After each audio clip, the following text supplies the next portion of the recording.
Hey up and welcome to the Temple of Bleh episode N. This is another one with Metal Mike, so it's Metal Mike part 2. This one's a little bit more laid back. I wasn't focusing so much on the business side of Roadrunner Records as I tend to do. I focused a little bit more on the music. It was a little bit more of a knees up. Maybe we should have had a beer or something at this one. But yeah, we kind of chronicle some of the bigger movements that pertain to Roadrunner Records over the 90s is kind of where we focus on, but we pull on all the threads and we talk about certain stories that Mike's got that take you all over the place, 80s, 90s, noughties, up to the recent days.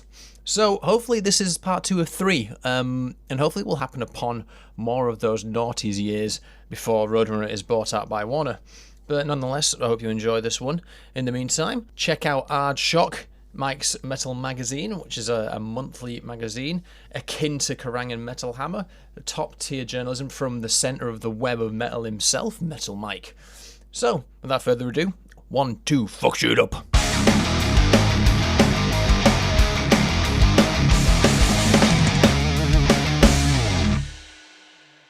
Yeah, man, I got you. So last week, I focused a lot on the business side of Roadrunner. And I just said you're more of a music guy, even though I got loads and loads of information from you. So what I thought was I could come back at you with a lot more broad spectrum of things. No problem. And when we tug at a thread, because obviously as we've said, you're in the web of all things metal. We can just keep tugging and telling stories. We don't have to worry about sticking into a too focused a through line. So okay. Yeah, man, I'll jump straight into it. So we got into the 80s quite a bit. Yeah. And what Roadrunner was doing in the 80s and things like that. So when the 90s hit, where are you at this point? Is this where Aardshok and Metal Hammer in Germany have made their... Yeah.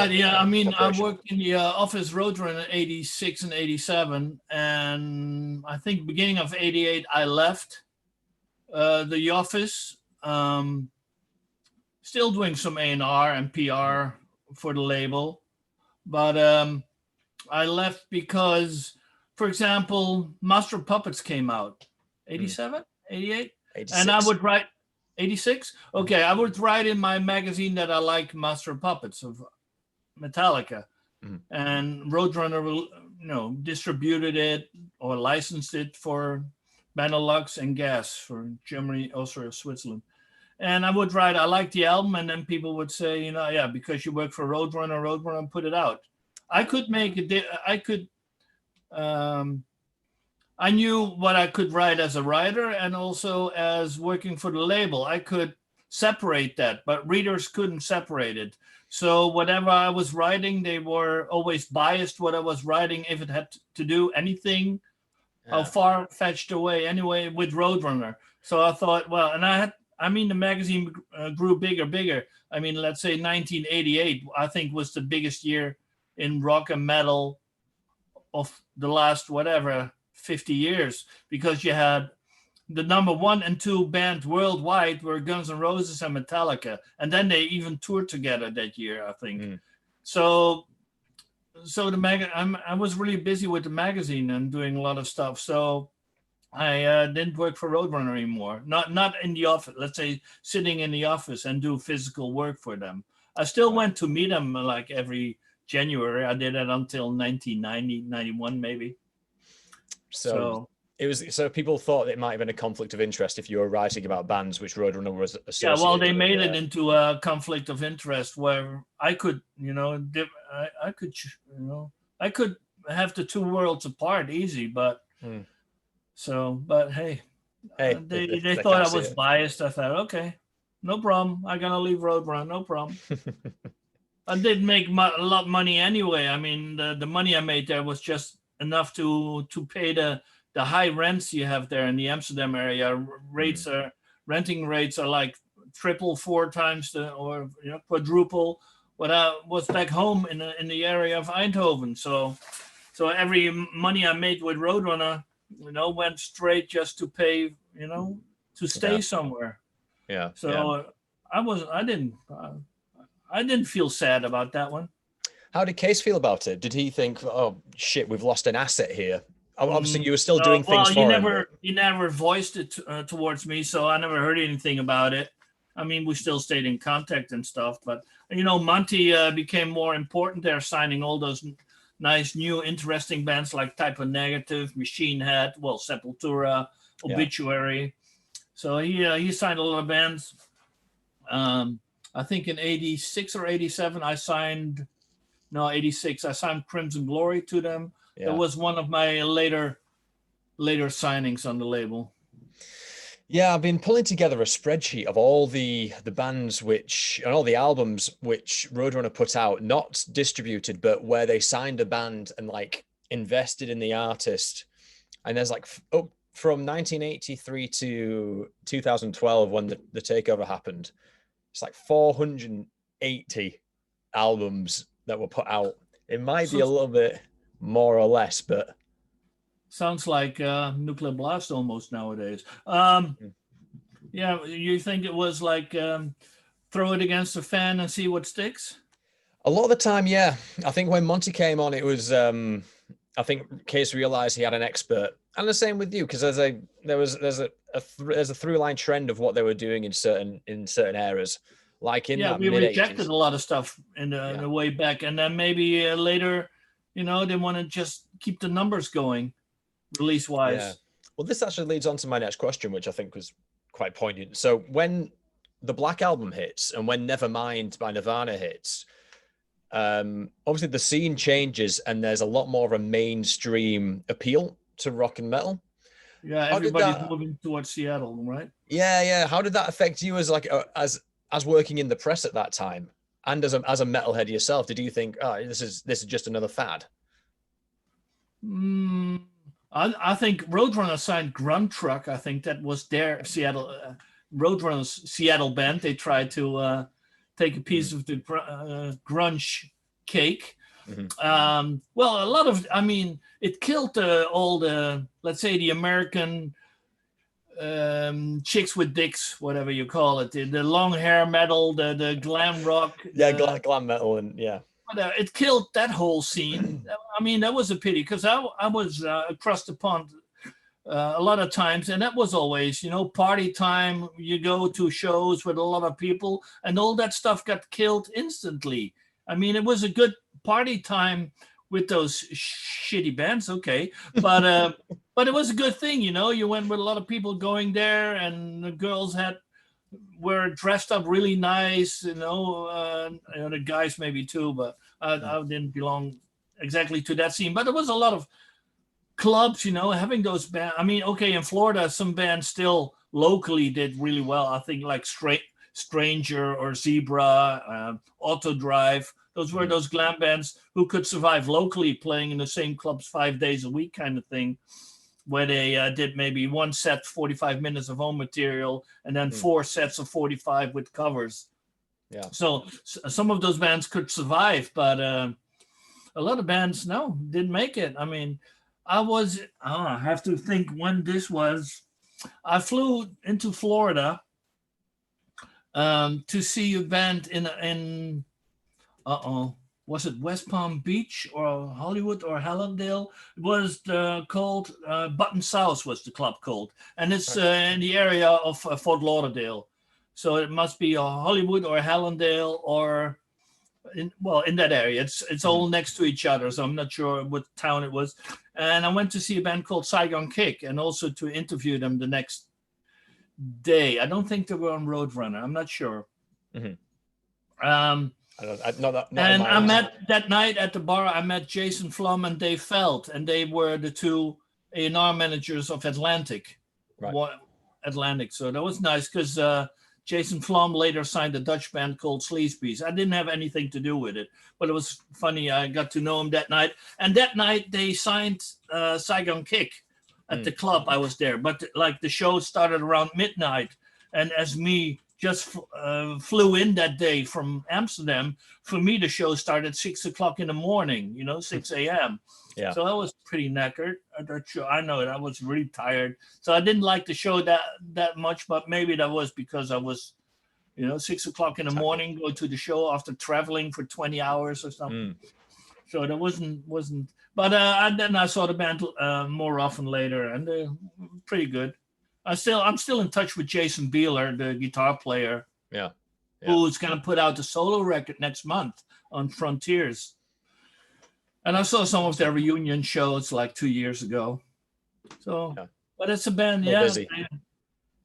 At least. Yeah, they missed. I mean, I know they had a crooked manager. I know I sent the manager once money for plane tickets to play on the Aardshok festival, and he just shelved the money in his own pocket, and he came with a lame excuse. No, they have to record a single. They can't come over. I mean, they just had a hit around that time with "Love Is on the Way." I think that was their ballad. They had their ballad hit.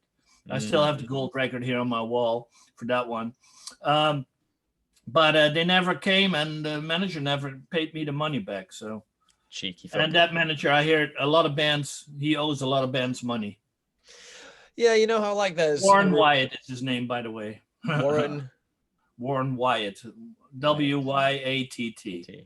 There should be, you know how they have like TripAdvisor and Yelp and things like that, where you can review places, tourist spots and restaurants. They should do that for promoters and managers, because a lot of bands tend to have the same thing to say about a lot of promoters and managers, but they don't there are a lot of charts there. Well, now it's more regulated. I think it's now, I mean, there's still sharks and crooks out there, but they're easier to recognize, because bands talk a lot. They have much more contact in between each other, even if they're not touring on Facebook or whatever. They like there was that one agent, I mean, just a couple of months ago, and he said, like, if you want to make it big in America, you have to sleep with me, if they had a female singer. Oh yeah.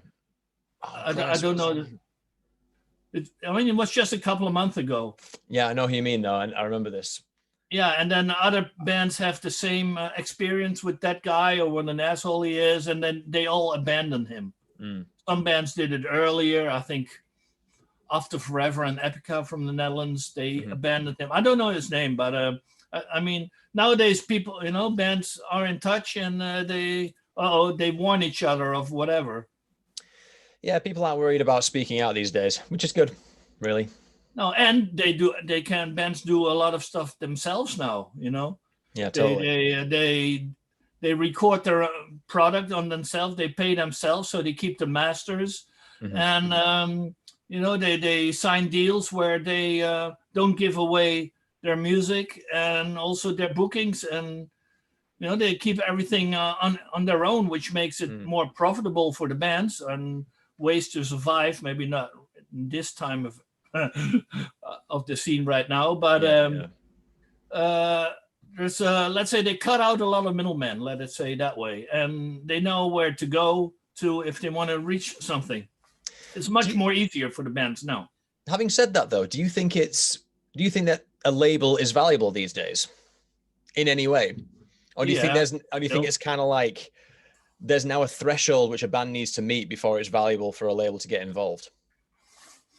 Well, let's say for a starting band, they don't know shit. They don't know where to go to, and they don't reach anything anywhere. Where if they're going to a label, let's say like Nuclear Blast, for example, or Napalm or whatever, they instantly have, all the links to the journalists, to everybody who does a web scene, and I mean, it helps. Bands on their own, they can't do everything yet. They don't know how publishing works most of the time. If there's even in the early days, Van Halen brothers didn't know what a publishing deal was until the Van Halen brothers went to practice with a Volkswagen, and Sammy Hagar came with a Ferrari. You read it in his book, and they didn't even know around that time what a publishing deal was, and Sammy Hagar explained what a publishing deal was. This was like 10 years into their career, but that's a difference. That's another story. So there's a lot of business side stuff bands don't know yet. Well, if you're starting, but bands that already are out there for 10 or 20 years, they know, which ropes to pull on, and they don't need it anymore. I mean, Metallica has their own, Blackened label or whatever it is. Yeah. I mean, they do everything themselves. They own the rights to their own songs. They bought it back, or however that went, and so they have everything in their own hand. I saw Doro. I mean, she released, or maybe it's not out yet, but one of these days there's a Precious Diamonds, I think it's called. It's like a triple CD with her best ballads and records and whatever, because she owns the rights to all that master. She got it back, and now she can release it herself and makes most of the profit of it.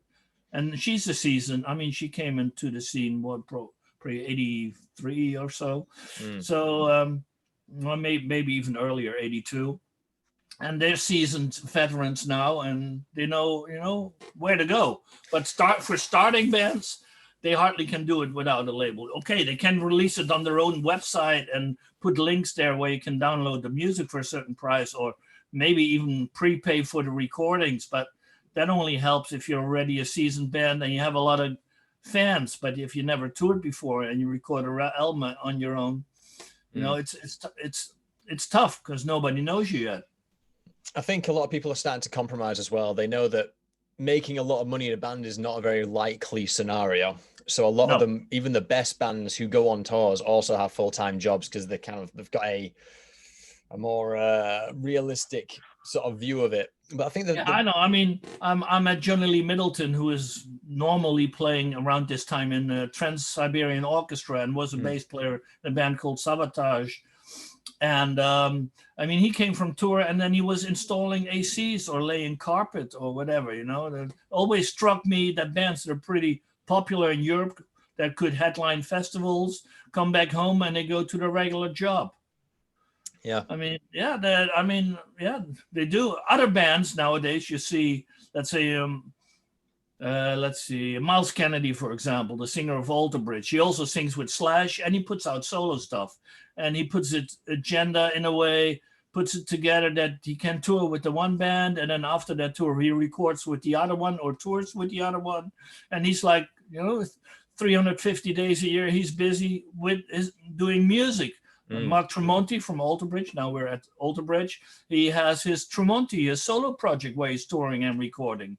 Yeah. And then you have to Flip, the drummer. He has a band called I have to look it up. I forgot the name right now.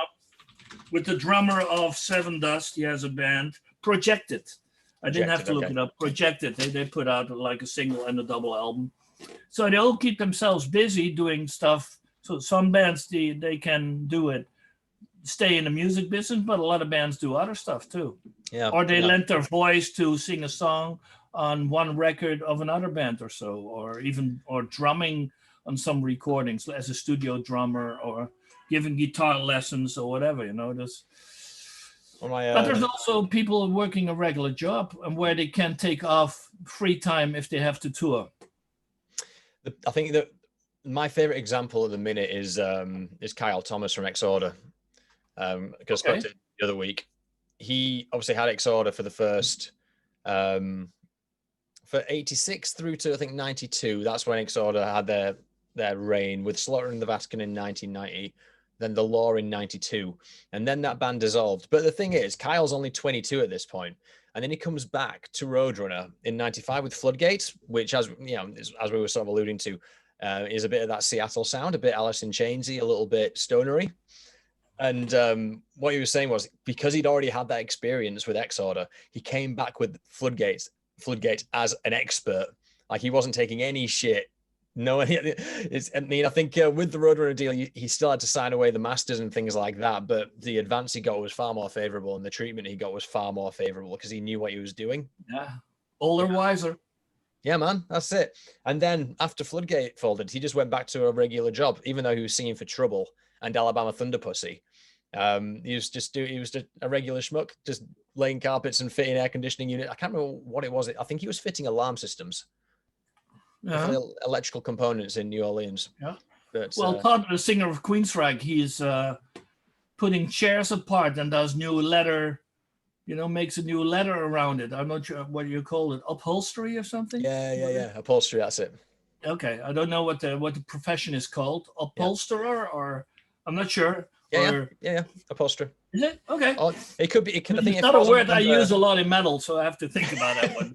But that's what he does, I or think it's designing clothes. carpentry and things like that. Yeah. Yeah. Well, he doesn't do the wood. He does all Oh, okay. the whatever, the leather or whatever's on the seat, that kind of stuff. Yeah. Yeah. He designs clothes, his own stage clothes or whatever. He's doing that kind of stuff. You mentioned Miles Kennedy and Slash. What do you make of Slash's solo stuff? It's good. I like it. I mean, the only thing which is not negative, but because they record with Michael Elvis Basquet in the Orlando area, the sounds. I also hear that on the latest two Seven Dust records. They're also recorded there at the same studio. Barbarossa studio is called. They all tend to sound the same. I mean, I hear a lot of stuff I hear at the Alter Bridge records, I hear at the Slash records, and I hear at the latest two Seven Dust records. So they have a sort of sound coming out of that analog studio, and they grow to each other. Even the Tremonti stuff sounds like Alter Bridge stuff. Well, I mean, okay, it's not a surprise, but they all sound sonically they're a lot alike. Is that a problem though? I'd rather. No, it's good. I mean, it's good quality, but you hear the way they're setting things up. You can hear that in the studio. It's really funny. Yeah. But I like the records. They're good. I mean, they're good songwriters. Slash, and I mean, they have a lot of good songwriters in that band. I mean, the drummer and the bass player, they also put solo records out on their own name, and they write good stuff. Yeah. Same sounds. I mean, for Seven Dust, the guitar player Clint Lowery, he brings more solo stuff out in between Seven Dust records. I mean, he did 4 albums with Hello Demons Meet Skeletons, and he has a new solo EP, I think, out just last month or maybe this month. And then he had Dark New Day, and he had a lot of bands. He did a lot of projects, also with his brother Corey Lowery, who was or maybe still is bass player in Stuck Mojo. I mean, right. Okay. All those band members. As I told you, Seven Dust, the other guitar player, he is with the drummer of Alter Bridge in Projected, and then the singer Lejean. He's also just put out a solo record, so they all keep busy because they create new music every day, and then now they can do it easy at home, and then they put out a lot of stuff. Yeah. Are you looking forward to there's going to be some new Guns N' Roses, isn't there? I think. Have I read that somewhere? Yeah, I mean, there's already a lot of stuff for bands is recorded, and I mean, okay, the AC/DC, that was recorded like 2 years ago in Vancouver, almost 2 years ago, and that now came out. I mean, the Iron Maiden record is already done a year ago. They're just sitting on that. Is it? Oh yeah, it should be out before. I mean, last summer it should, or I mean, it's like 3 months ago. It had to be. They didn't announce it, but it's all done. They wanted to have it out for the summer tour, the festivals. They were doing their own shows, headlining shows, and now they're probably going to do it next year because the new tour dates are June, July in Europe. I mean, June, July next year, and probably the record comes out then. But it's all done. I'm not sure whether that's a big news for you, but no, it's done. And there's a lot of bands already sitting on finished records, and they haven't announced it yet because they're waiting and waiting, like everybody is. And maybe if we're lucky in half a year time, we have like 6,000 releases per day, kind of flying around. Yeah, that'd be good. What I like about the Slash stuff. What do you think? It'd be too much for you to write about? Oh, actually, I think they're until Christmas. They're in writing mode or recording and writing. I mean, I should call Elvis in the Orlando area, see who's in the studio right now. But I think maybe they're already recording. I'm not sure. I haven't heard about that, but I know they already written a lot of stuff. But I don't know if they're already recording. But they will do it with Elvis. I know that. I think the reason I bring it up was just because I like the Slash stuff because it's kind of low stakes. you kind of know what you're going to get. In the same way, it's not like when Chinese Democracy came out and everyone was holding their breath for it. With Slash, it's just do the tour cycle, do the album, get it out. Everyone kind of knows what to expect, really. They know Miles Kennedy's going to bring his A game. They know Slash is going to bring his A game. So it's going to be good, but it's going to be really funny with Slash. I mean, okay, Miles told me, the Guns N' Roses thing is such a huge monster. It was just the right timing to come back together. I mean, it was one of the most, the best sold tours of the history. The last couple of tours they did, they made a shitload of money. And there was an answer when I asked Miles, you think Guns N' Roses would have come back together if Slash didn't divorce from his wife a year before? And she took a lot of his money when they divorced a year ago. So I said maybe that speeded the process up.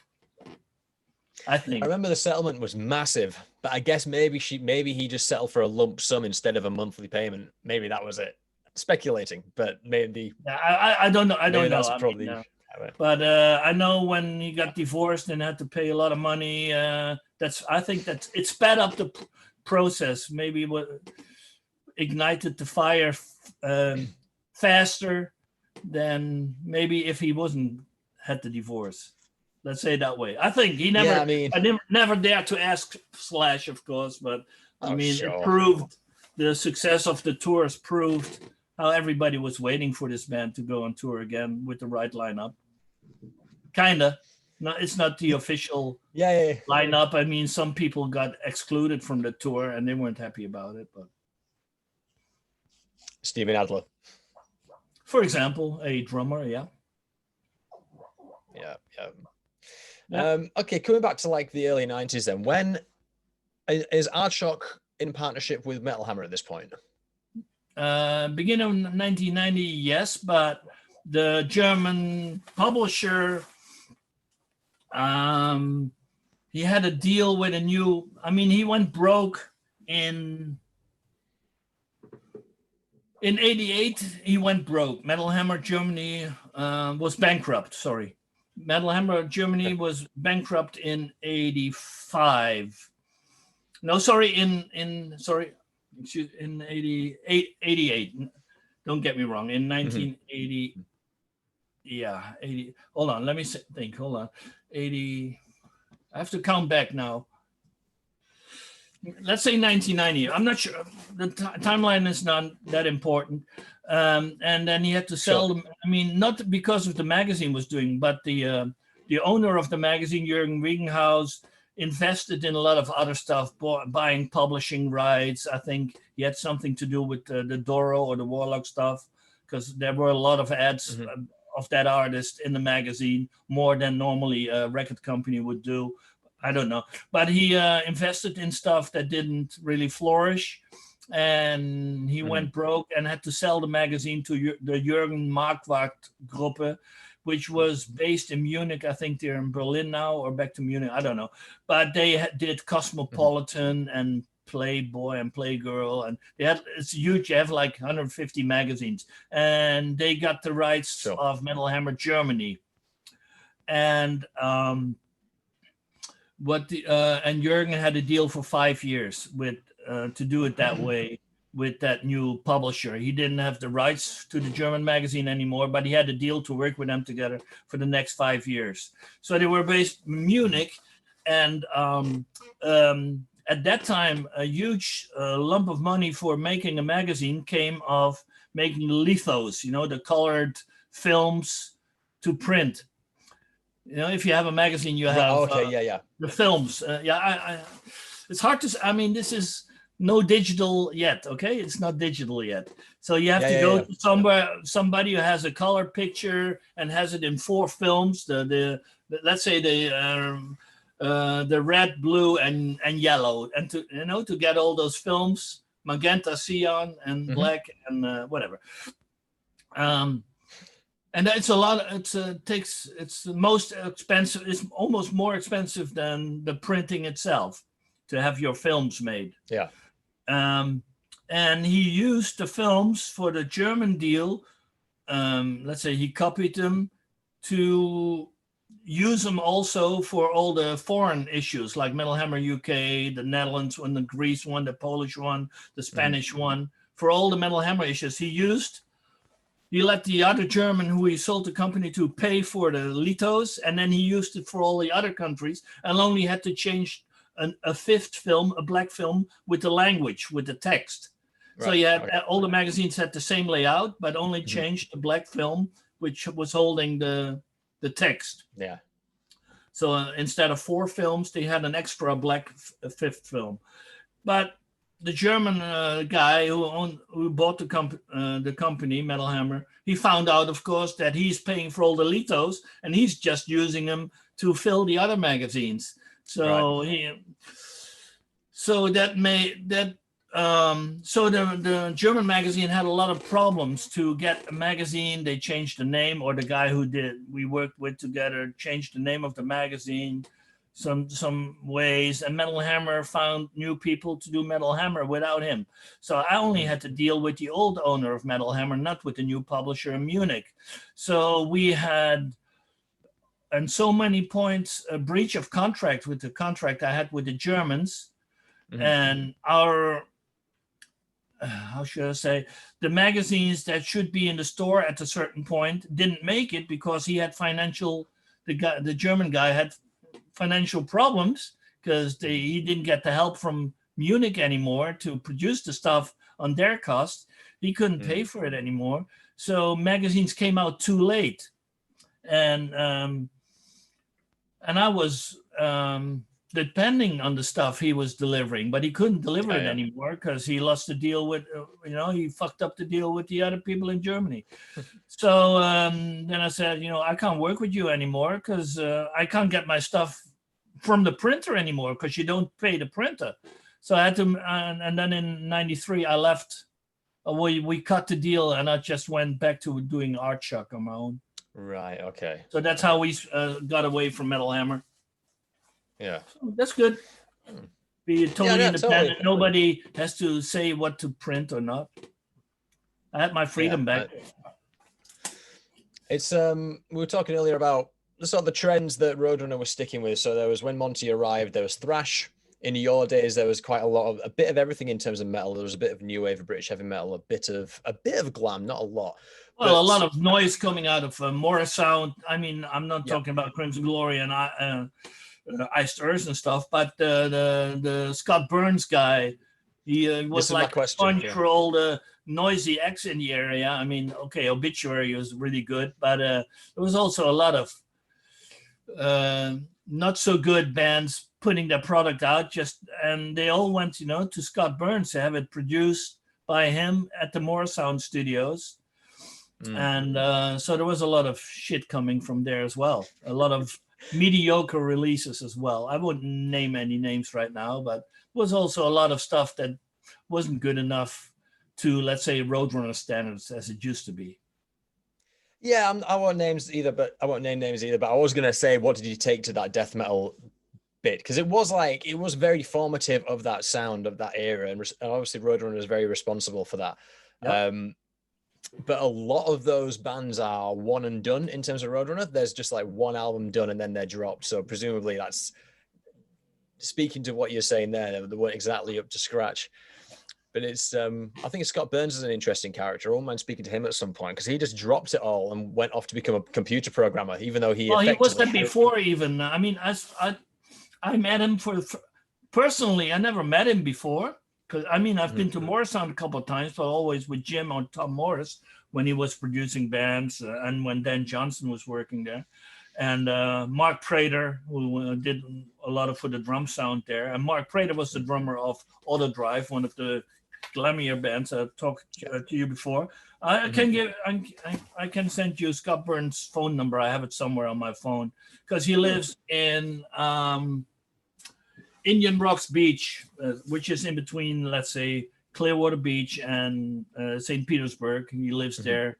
I met him maybe 2 years ago at the beer tasting of the new Obituary Blood Orange beer. It was really good beer. There was a tasting in Tampa at the Cigar Brewery, I think it's called. Cigar really brewery where Obituary had there's like a local club there called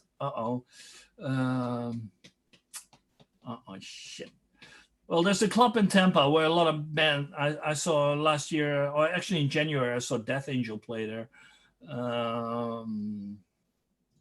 The Brass Mug, it's called, the club. And on tap, they have Obituary beers, like 3 different Obituary beers on tap there. And it's produced in Tampa at the Cigar Brewery. And there was a beer tasting of a new beer they had. So I went down there, and there I met Scott Burns. So I know where he lives now. And he's still doing computer stuff, but he's not producing anymore. Yeah.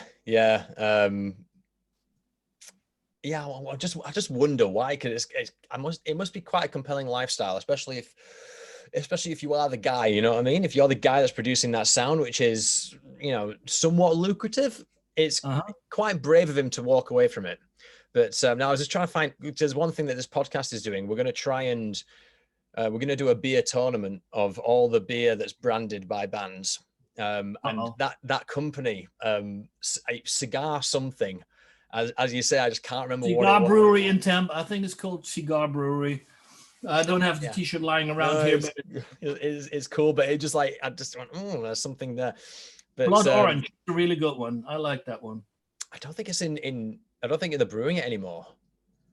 Or at least they just make like 500 gallon, a batch of 500 gallon. When it's gone, it's done. I think that's how it works. Obituary Blood Orange. Oh, Blood Soaked Beer by Cigar City.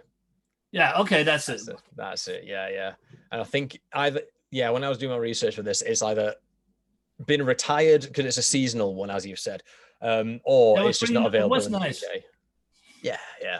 The ones we've got lined up, the ones that are going to be competing against each other, just for your information, Trooper, Bastards Lager, Road Crew, obviously the Motorhead and Iron Maiden ones, Mastodon Blacktone, Behemoth Profanum, Behemoth Sacrum, Megadeth. I finished a bottle of Sacrum yesterday. It's really nice, but I like the darker one. I'm not sure I had with a Nergal, I had a beer tasting at Summer Breeze Festival. Last year they had a beer tasting of all the Behemoth beers. They had like 6 different kinds there. Yeah.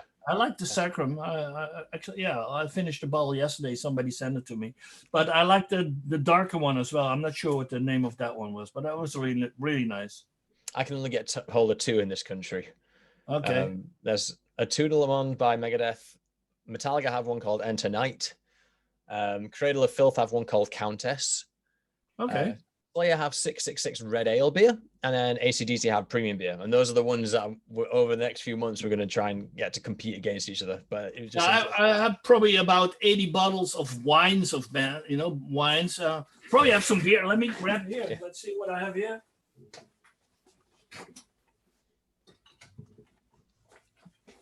I mean, AC/DC. What? Scorpions. Oh wow! What is this? That's Trooper. True. Yeah. Trooper. Motorhead, Bastards. Yep. That's a nice one. It's a nice beer. I had that yesterday too. Yeah. That's on brand stuff. I have a lot of the wines, the metal wines. A guy has a company in Dusseldorf, a friend of mine. It's called Metal and Wine. Mm-hmm. So whenever I go there, I return home with boxes full of wines and beers. That's the distribution for Europe for a lot of those. Right. Okay. Metal and Wine. Yeah, I think it's a company's called Metal and Wine. Okay. .com, whatever. You check it out. Yeah, I'll have a look. Awesome. Sprenkelmeyer, I think his name is. So you didn't take to the death metal sound as a whole. You were kind of like you cherry picked the good stuff. Is that fair to say? You could say that because a lot of the stuff was sounding the same coming out of More Sound. It wasn't so interesting anymore. It did well. It didn't. The interest didn't keep that long. Yeah. Yeah. Did you take Callie to Death, as in Death Chuck Schuldiner? Sure, I met him a couple of times at Morrisound actually. Yeah, yeah. Yeah, and the drummer, what's his name? Steve? No. The drummer who's now in Testament too. Oh, Fuck. let's have a look. Gene Hoglan. That's it, Gene Hoglan. Gene Yeah, Hoglan's been fucking everywhere, hasn't he? yeah. Well, he's in Testament. He did a lot. He DTA, Death to All. He was in that one as well. Mm. And yeah, I see him all the time. But I met him and Chuck at Morrisound at one time. I went over there. Yeah, yeah. So. What's Jim Morris up to these days? Is Morrisound still even a thing, or is that closed down? Well, okay, the studio. I'm not sure exactly the timeline, but 2 years ago, well, a few things happened at the same time. There was a break-in in the studio, and a lot of gear got stolen. And they arrested guys somewhere, I think in Indiana or Tennessee, in a warehouse where all the stuff was still there. So he got a lot of his stuff back. But the studio was bought by Paul O'Neill of Trans-Siberian Orchestra. Okay. Because let's say their main writer, John Oliva, he lives like a 90-minute drive from the studio in Spring Hill. And he was recording there a lot. You had the guitar player, Kurt Vanderhoof. I think he was front of house guy for TSO West for a while. And he was producing stuff for Trans-Siberian Orchestra there. So at a certain time, Paul O'Neill, the producer or whatever, the boss of TSO, bought the studio. So the Morris brothers sold the studio, but they have built a new one in Tampa, not too far away from where the old one was, maybe 30 blocks away in Tampa. They built a new one. I haven't seen it yet, but it's done. And when I was there, I was in Florida in January last time, and I just didn't have time to set up, to meet them back there. So there is a Morrisound studio again. Right. They rebuilt. They have a new one. It is called Morrisound as well. The road is called Slay. It's off 275, Highway 275 in Tampa, and there's a road called Slaeegh, Slay, I think it's called. And there, the studio is on that corner or in that area. You know a lot about Florida. I have a feeling you go there quite often. Well, I know a lot of America, but I like Florida in the wintertime. Yeah, same here. Winter time between brackets. And then it's easier to hop on the 70,000 tons of metal cruise. I've been to all 10 of them. And awesome. I'm one of the sponsors or media partners, whatever you call it. Oh, wow. So I didn't know that. I go to Florida on vacation, and then I hop on the cruise, and then I fly back to Europe. Well, not coming year. The cruises won't happen until April next year. There's no cruises, so there's no 70,000 tons. They haven't announced that it won't happen, but as long as the cruise line's already announced, like Carnival Cruise Line, and there's a couple other ones. Jubilee, I think, I'm not sure. They announced that they're not cruising until April. So if they're not cruising, the Royal Caribbean, who does 70,000 tons, won't cruise either. It's a bucket list item of mine to do one of the metal tours. My favorite party of the year. Yeah. It's really good. The atmosphere, it's almost like a high school reunion of metalheads, kind of. Well, maybe I'll see you on one day. You will. I'll be there if it starts happening again. But that's interesting. I've just gone onto the Morrisound website, and they were saying it's the third generation of studio, and it looks really smart. I haven't seen it yet. I have a website, but what's the road? Were they on Slay? No. Let's Does have it a say? I don't think it says. Address there? They may be putting out an address there, because at the old one on 56th Street and what's it called? The road Fletcher or Fowler. It's in between Fletcher and Fowler on 56th was the old studio. They had a lot of just fans showing up at the door, and maybe they don't have the address there anymore. They don't want to deal with website. that. But I know where it is. I can give you directions whenever you fly into Tampa. Yeah. I know where it is, but I haven't been to the new one yet. Yeah. I might even reach out to Jim Morris for a comment on the death metal stuff, because it's not a blind spot. One of the interesting things about this project is, because my point of entry with Roadrunner is kind of your Mike Gitter era. So it's Kill Switch Engage and Trivium. Those Trivium Ascendancy was like I used to be like a Iron Maiden's my favorite band, Metallica's up there, AC/DC, and it was all that stuff. And then when I heard Ascendancy, that was when I just sort of broke into this all the dirty sort of like metalcore underground stuff, that and Lamb of God and things like that. So I'm working my way back, and I'm learning all these awesome bands, and it's been Those absolutely Trivium guys, they all live in there in the area. yeah, they all I live. mean, I think I Winter see. Gardens.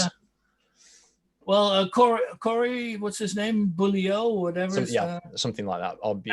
I bump into. I mean, when I'm in Florida, I go to Orlando to the House of Blues because there are a lot of cool shows, metal shows there, and I bump into him all the time in Orlando. So he probably lives in Orlando, and Matt Heafy. I'm not sure whether he's still. He used to be in the Tampa area, or maybe I'm not sure whether he's still there, but he used to be there too.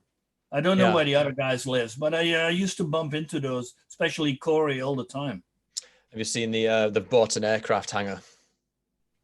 I don't know where they've bought a hangar because they're all streaming now. Every day, or every one of those member of that band is doing like a 2-hour, 3-hour stream where they're just practicing for tours and they're just doing stuff. Oh yeah, I saw some of those things where he's explaining how to play certain songs or riffs, but he's mainly playing. I'm not sure what it's called, Tank Wars or whatever. He's like making more money playing computer games. Yeah, with his gaming than he makes more money with gaming than with Trivium. I wouldn't expect you to comment on this in any way because this is just something that I'm wondering. So we were talking earlier about the 360 deal Roadrunner has, and you have Roadrunner has the rights to everything, all the performing rights, blah blah blah blah. So Matt Heafy, he spends a lot of his time playing Trivium songs on these streams as well as the video games, but he's making a revenue from that. So he'll be making a revenue from the music, he'll be making revenue from the gaming as well. But as far as the paycheck, he'll be getting some money from Twitch, and that's the streaming platform. So does Roadrunner, this is not a question. This is just like, to me, it's just, I'm wondering, does Roadrunner pop its head around the door and say, hey, Matt, you know, the 40 minutes of music you played, we're going to take that portion of what you made that day because that's part of the content, that's part of the deal. I wonder if it extends to the streaming stuff. That's all. Back in the day when they signed the record deal, that kind of stuff wasn't even included in the deal because the record company didn't know there were computer games kind of. Yeah. So maybe it's a loophole in the contract where he can do it and make more money than he does with the contractual stuff with the record label. Yeah, when I was speaking to Takis from Realm, we were talking about how the Realm albums aren't on Spotify. And he was stating the same thing, like when they signed the contract, it's down to the performing rights and the intellectual property. It doesn't necessarily go into the streaming rights. So who knows where it should be, especially for those older legacy recordings. Yeah, I really don't know. I don't know. I mean, all that stuff it didn't exist even around that time when most of the bands signed their record deals. So yeah.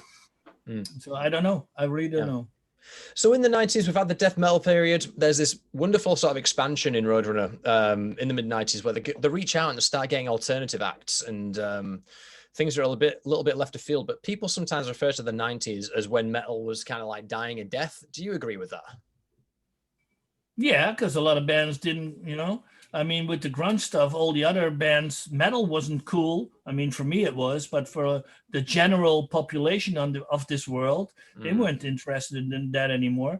And then after that, I mean, everything went, Metallica was fighting Napster, and kind of they tried to protect, which is almost for free now. Music is a free item now, and Metallica the Metallica guys saw it earlier than we saw it. Everybody, was kind of mad at them because they were suing Napster, but now there's they're not called Napster anymore, but they're called, like, for example, Spotify, where per played song you get, I don't know how many numbers after the comma, 0.0000136 cent or something.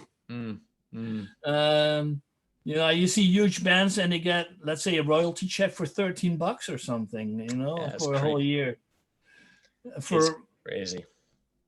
Yeah, so I'm not happy with Spotify because it kills the way bands make music, and they have to make their music now with touring. So concert tickets, The prices have quadrupled since when music was a free item, and the bands tried to make their money in another way. A t-shirt is not $10 anymore. No. A t-shirt starts with $50, and concert tickets also, where a $10 concert ticket now is $50 concert ticket at least.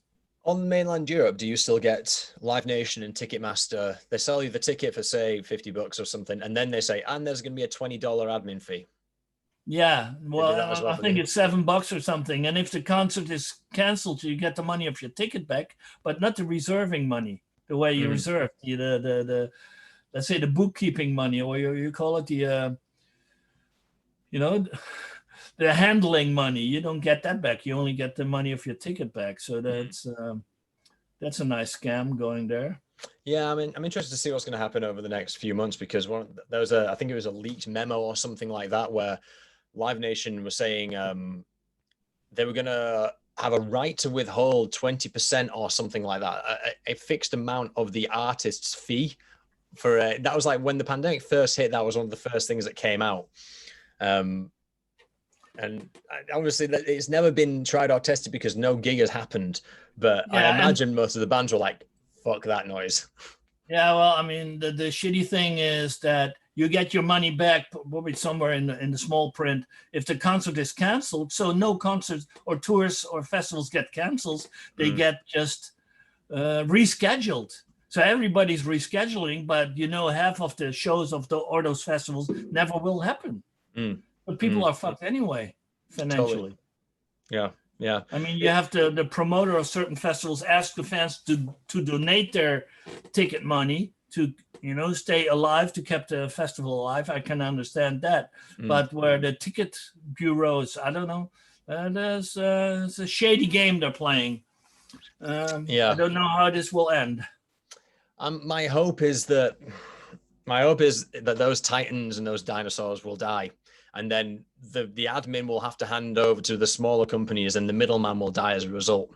And hopefully that $25 admin fee can fuck right off as well. But we'll have to just see what happens, I think. Yeah, the problem is people are still buying a shitload of tickets. If everybody would say, I don't want to buy a ticket anymore, I just order it direct via the band or whatever. If a band has an output, buy the tickets for that show at the band and not through a promoter. So the bands get the money. They can cut out a certain middleman or ticket bureau. I mean, there's ticket bureaus. I mean, there's some suits going on where a certain show is sold out, but immediately at a different ticketing office, you can buy hundreds of tickets for double the price. And then you see it's the same companies who sold out before are the people behind it, so... the touts. We call them the touts over in the UK. Yeah.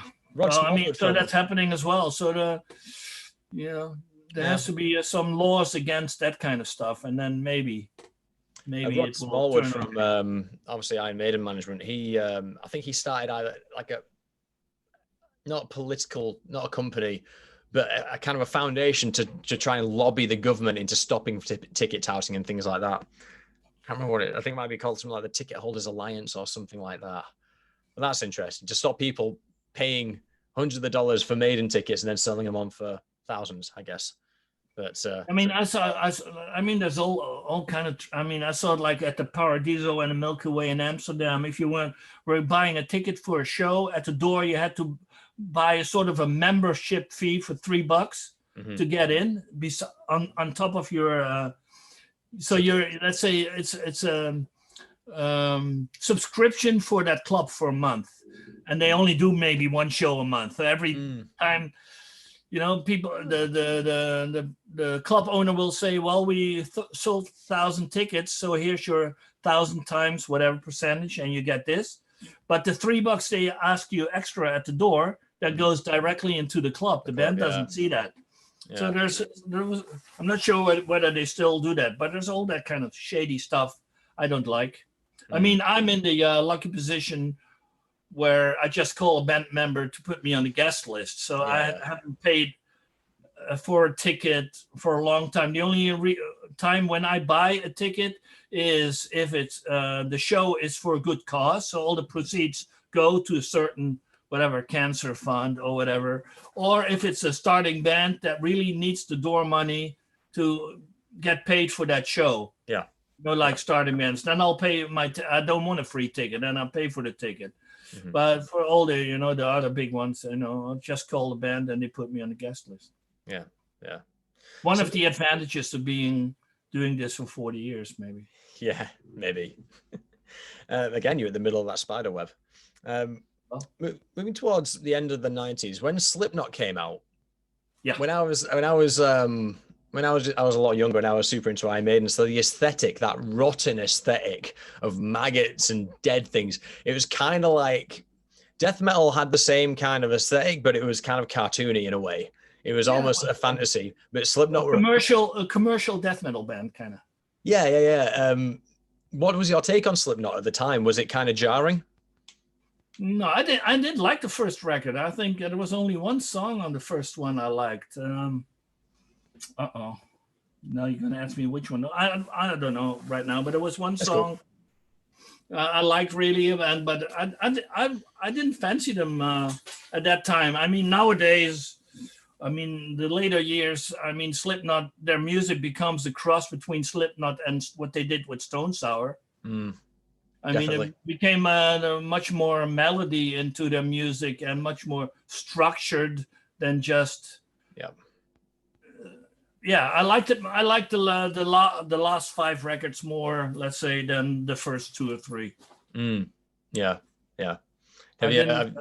But I loved the band for a different reason, because the metal scene has been almost the same. Like in the early days, fans became metal fans, or music lovers became metal fans because of Kiss, because they liked how they looked with the mask and the show. Yeah. And later because it was cool and you liked Metallica.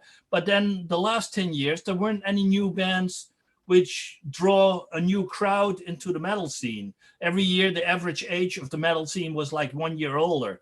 And with Slipknot, you got a lot of people drawn back or becoming a metal fan because they liked how the guys looked with the masks or whatever. So Slipknot was good for the metal scene because you draw a new crowd in. Yeah, that's their biggest achievement, I think. That's my thoughts on Five Finger Death Punch. I don't like them, but I think if they get kids into metal, it's cool. You know what I mean? It's cool, yeah. Although every song they do is the same. Yeah, it's all. I heard all songs are the same. Put on a record.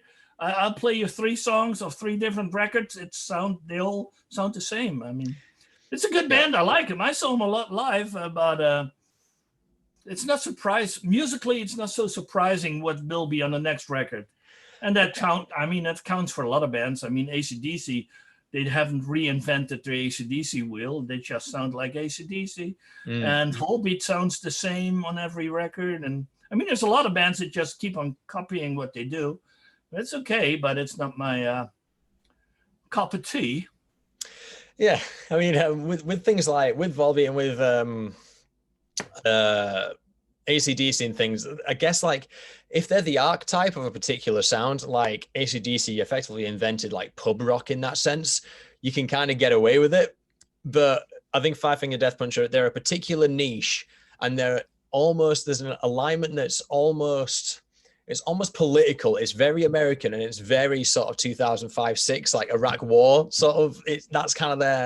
That's kind of their aesthetic to me. I think I heard one song which said "Oorah," which is like a Marine thing, and I was like, "Turn it off! I'm fucking sick of this.